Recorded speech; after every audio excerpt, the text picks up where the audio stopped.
Profits and gains of business और profession, व्यापार एवं पेशे से आय, पार्ट 19 भाग 19 में आपका पुनः स्वागत।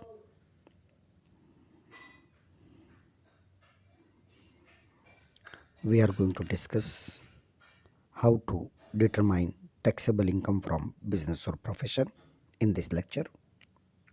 इस व्याख्यान में हम व्यवसाय एवं पेशे की कर योग्य आय का निर्धारण किस प्रकार किया जाता है इसके बारे में विस्तार से चर्चा करेंगे।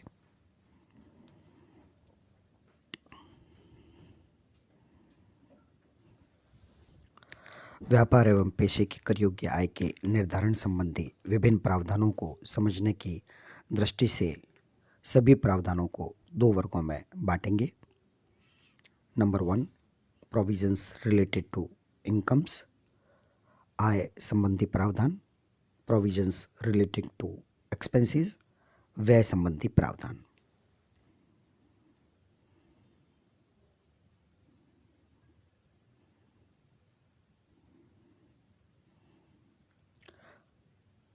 Let us begin with provisions related to incomes। आय से संबंधित प्रावधान। इन सभी प्रावधानों को हम 4 भागों में डिवाइड करेंगे और एक एक भाग का विस्तार से अध्ययन करेंगे। A, provisions related to incomes normally taxable under the head income from business or profession। व्यापार एवं पेशे शीर्षक की सामान्यतः कर योग्य आय।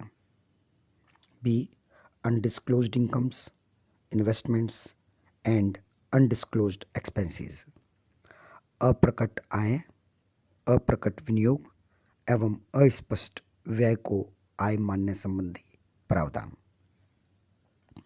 Incomes taxable in special cases, विशिष्ट परिस्थितियों में कर योग्य आय। Incomes exempted under the head income from business और प्रोफेशन, व्यवसाय एवं पेशे से आय शीर्षक की कर मुक्त आय।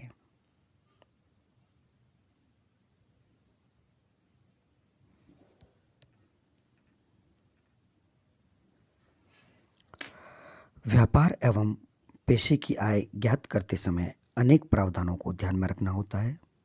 इन प्रावधानों के आधार पर यह निश्चित किया जा सकता है कि किसी विशेष प्रकार की आय इस शीर्षक की आय होगी अथवा नहीं।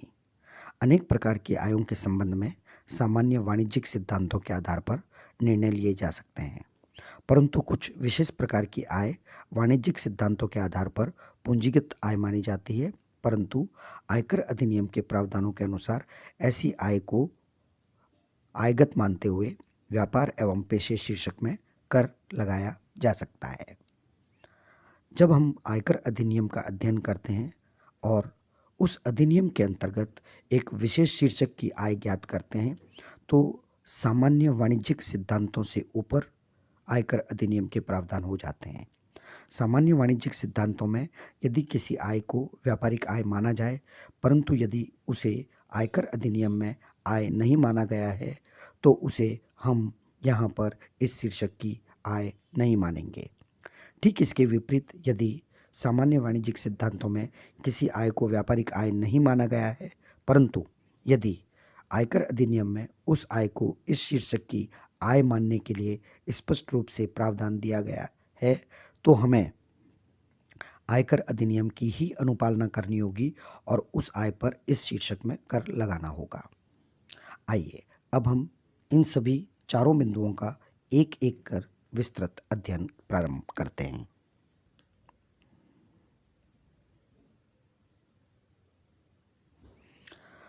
Provisions related to incomes normally taxable under the head income from business or profession। व्यवसाय एवं पेशे की सामान्यतः कर योग्य आय। आयकर अधिनियम 1961 की धारा 28 एवं 41 में कुछ विशेष प्रकार की आयों का वर्णन है जो व्यवसाय एवं पेशे से आय शीर्षक में कर योग्य होती है, परंतु इसके अतिरिक्त भी अनेक प्रकार की आय इस शीर्षक में व्यवसाय के सामान्य सिद्धांतों के आधार पर कर योग्य होती है। इस प्रकार से इस शीर्षक में कौन कौन सी आय कर योग्य होगी, इसकी अंतिम सूची बनाना संभव नहीं है, परंतु मुख्य रूप से जो आय इस शीर्षक में कर योग्य हो सकती है उनका विवरण एक एक कर हम प्रारंभ करते हैं। Number 1, income from sale of goods, माल की बिक्री से आय। माल के क्रय विक्रय से होने वाली आय व्यापारिक आय कहलाती है एवं यह व्यापार एवं पेशे से आय शीर्षक में कर योग्य होगी। Number 2, income from commission, discount and brokerage, commission, बट्टा, आढ़त आदि की आय। अभिकर्ताओं यानी एजेंट्स द्वारा माल का विक्रय करवाने का कार्य करना एक प्रकार से व्यापार की सहायक क्रिया है।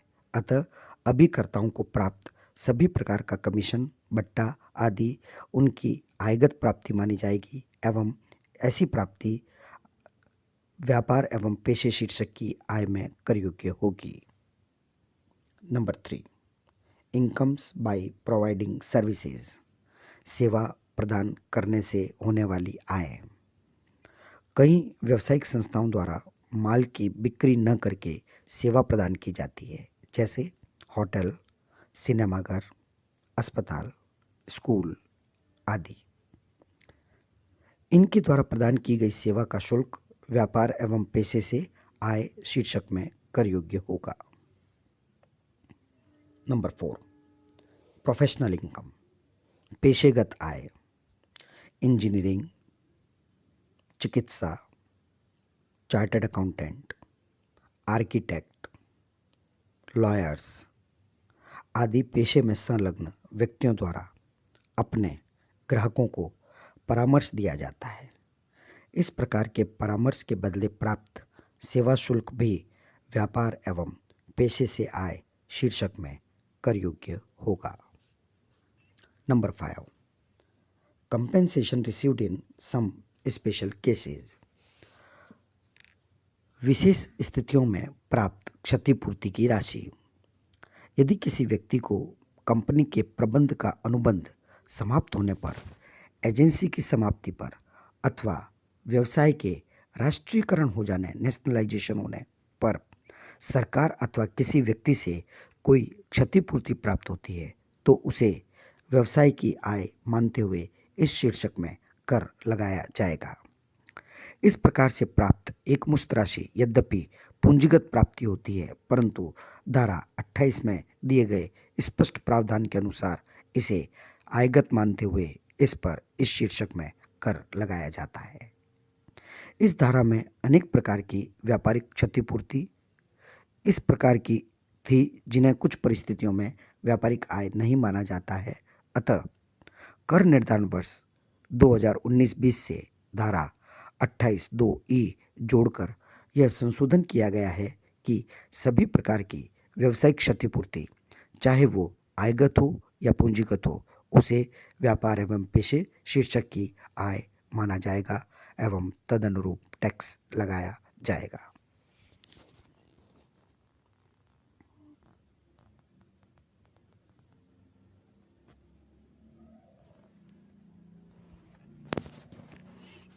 पॉइंट नंबर 6,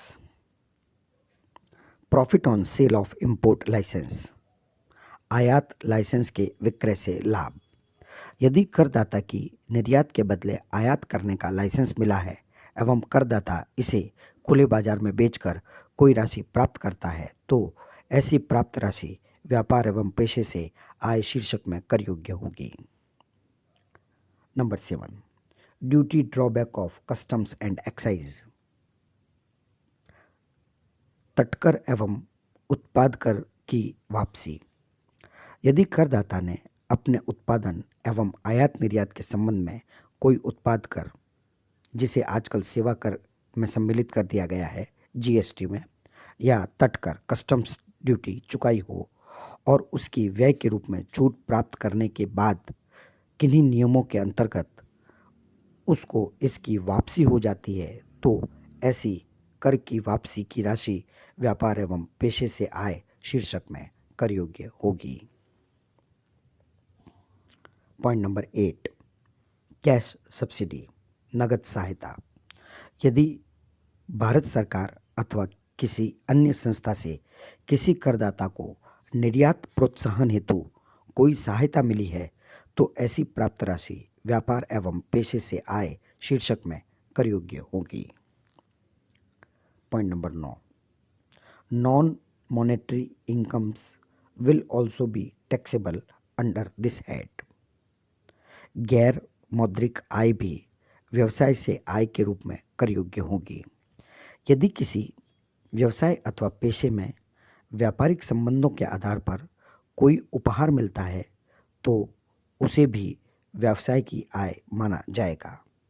जैसे यदि किसी व्यवसायी को अपने लक्ष्य पूरा करने पर कंपनी की तरफ से कार या कोई उपहार मिला हो अथवा हवाई यात्रा टिकट मिला हो तो यह अनुलाभ करदाता के व्यापार एवं पेशे की आय मानी जाएगी।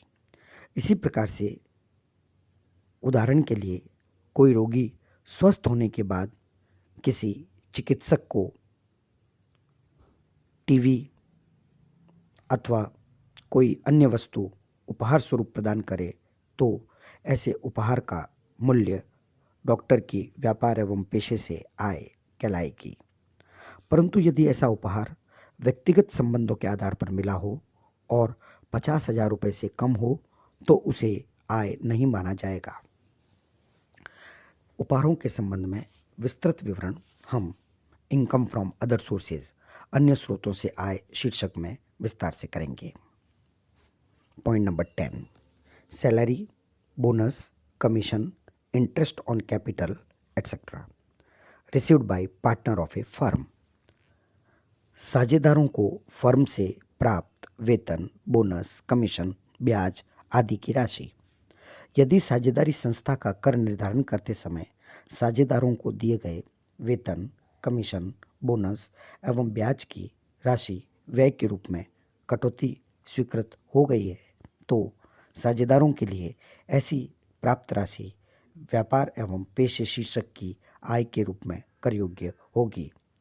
परंतु जिस सीमा तक साझेदारी संस्था को इस प्रकार के भुगतान की कटौती नहीं मिलती है उस सीमा तक वेतन, बोनस एवं ब्याज की प्राप्ति साझेदारों की आय नहीं मानी जाएगी। साझेदारों से संबंधित इन प्रावधानों को बाद में साझेदारों के कर निर्धारण एवं साझेदारी संस्था के कर निर्धारण संबंधी नियमों का विस्तृत अध्ययन आगे आने वाले किसी व्याख्यान में किया जाएगा।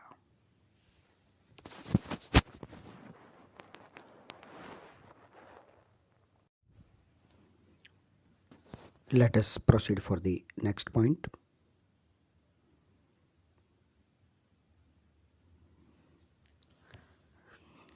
Point number 11, amount received for not competing, प्रतिस्पर्धा न करने के बदले प्राप्त राशि।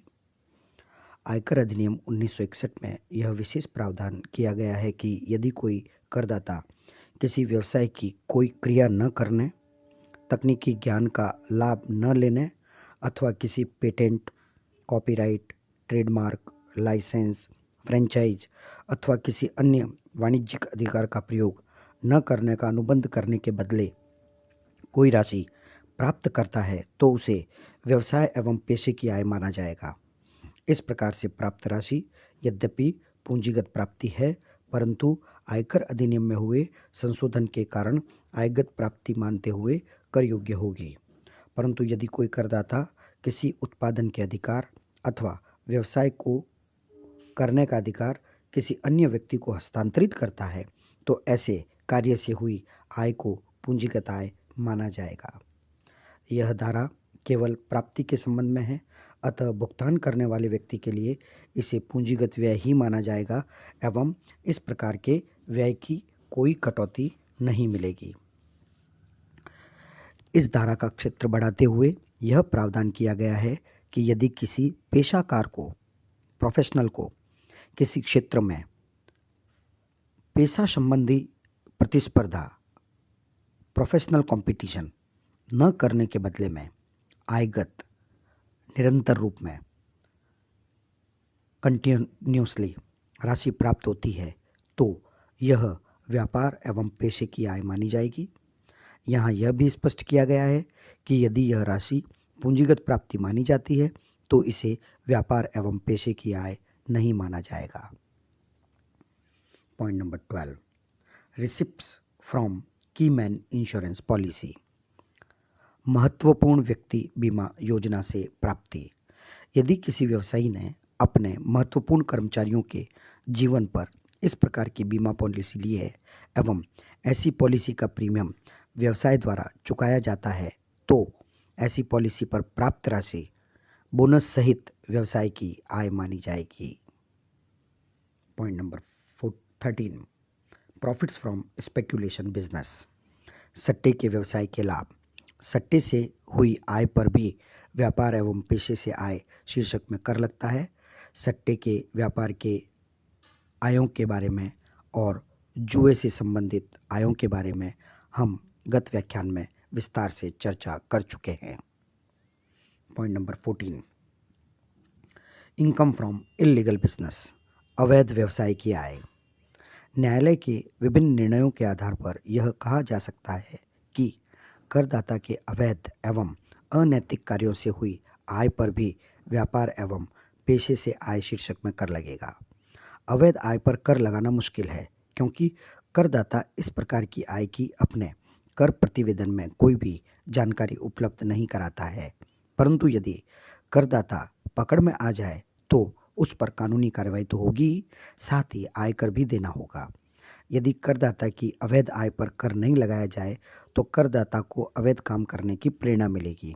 अतः आयकर अधिनियम में स्पष्ट रूप से प्रावधान किया गया है कि आय चाहे वो वैध हो चाहे अवैध, उस पर सदैव संबंधित शीर्षक में कर लगाया जाएगा।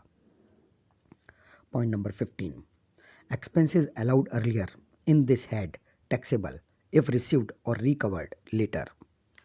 पूर्व में स्वीकृत व्ययों की प्राप्ति को आय माना जाएगा। यदि किसी करदाता को पूर्व के वर्षों में व्यवसाय की आय ज्ञात करते समय किसी व्यय को कटौती के रूप में स्वीकृति दी जा चुकी है और व्यय की वह राशि पुनः प्राप्त हो गई हो तो जिस गत वर्ष में यह राशि पुनः प्राप्त होगी उस गत वर्ष में उसे व्यापार एवं पेशे से आय शीर्षक में आय के रूप में शामिल किया जाएगा एवं वह कर योग्य होगी।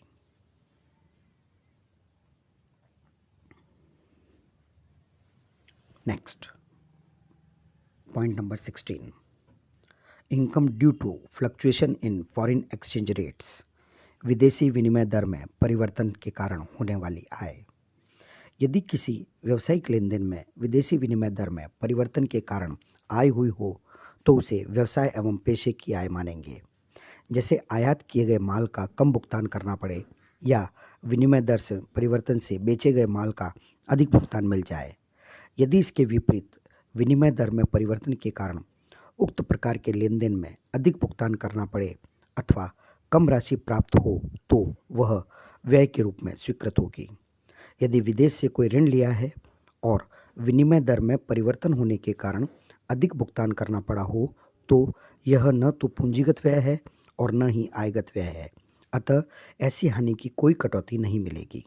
यदि विदेश में कोई पूंजीगत संपत्ति खरीदी गई है और बाद के वर्षों में इसका भुगतान करते समय विनिमय दर में परिवर्तन होने से अधिक भुगतान करना पड़ रहा है तो उसे संपत्ति की लागत हासिल मूल्य में जोड़ देंगे। यदि भुगतान कम करना पड़ा तो घटा देंगे।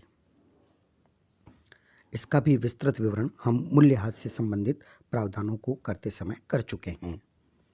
Point number 17, bad debts recovered.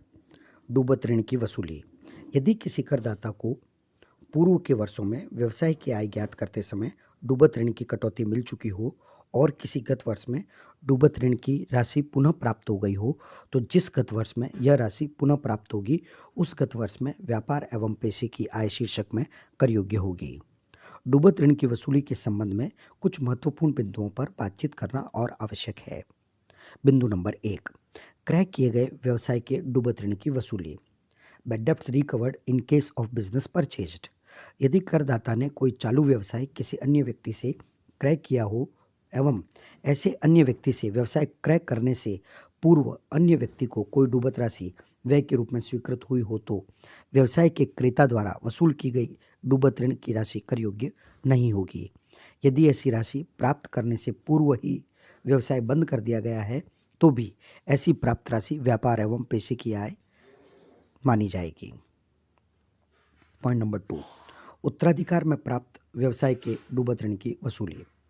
यदि करदाता को कोई व्यवसाय उत्तराधिकार में प्राप्त हुआ है, सक्सेशन में मिला है, तो उत्तराधिकार से में मिलने से पूर्व कोई डूबत ऋण की राशि स्वीकृत हुई हो तो उत्तराधिकारी द्वारा प्राप्त ऐसी राशि इस शीर्षक में कर योग्य होगी। Point number 18, sale proceeds from an asset used for scientific research. वैज्ञानिक अनुसंधान में प्रयुक्त संपत्ति के विक्रय से प्राप्त राशि। वैज्ञानिक अनुसंधान में प्रयुक्त संपत्ति जिस वर्ष में क्रय की जाती है उस वर्ष में ऐसी संपत्ति में किए गए विनियोग पर आयकर अधिनियम के नियमानुसार 100% छूट उसी वर्ष में मिल जाती है। इसका विस्तार से विवरण हम आगे आने वाले अध्याय में करने वाले हैं। जिस वर्ष में यह प्रथम बार व्यवसाय में प्रयुक्त की जाती है उस वर्ष यह 100% छूट नियमानुसार दी जाती है। यदि ऐसी संपत्ति बाद के किसी वर्ष में बेची जाती है तो ऐसी संपत्ति के विक्रय से प्राप्त संपूर्ण राशि व्यवसाय से आय शीर्षक में कर योग्य होगी। यदि ऐसी राशि प्राप्त करने से पूर्व ही व्यवसाय बंद कर दिया जाता है तो भी ऐसी प्राप्त राशि व्यवसाय एवं पेशे की आय ही मानी जाएगी। Point number 19, conversion of private assets और investments into business stock.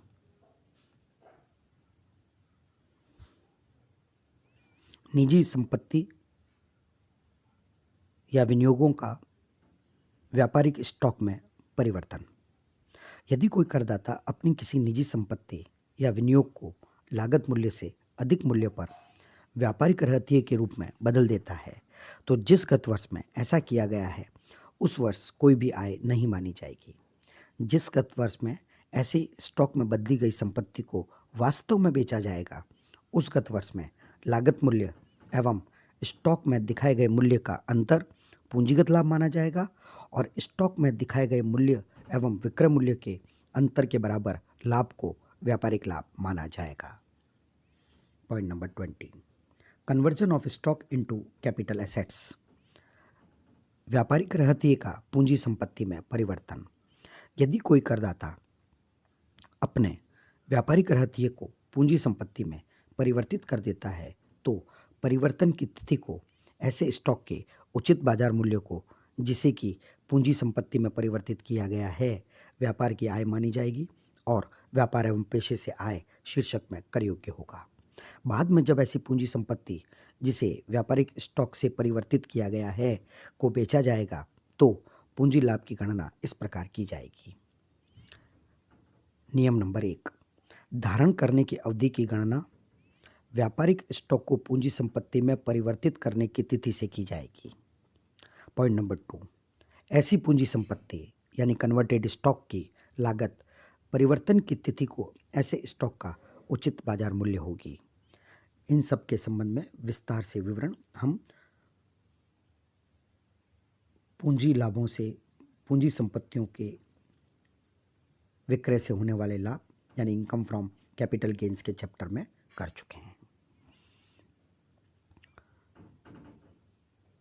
Income from business और प्रोफेशन व्यापार एवं पेशे से आयों के संबंध में शेष बचे नियमों और प्रावधानों का आगे अध्ययन अनवरत जारी रखेंगे। धन्यवाद।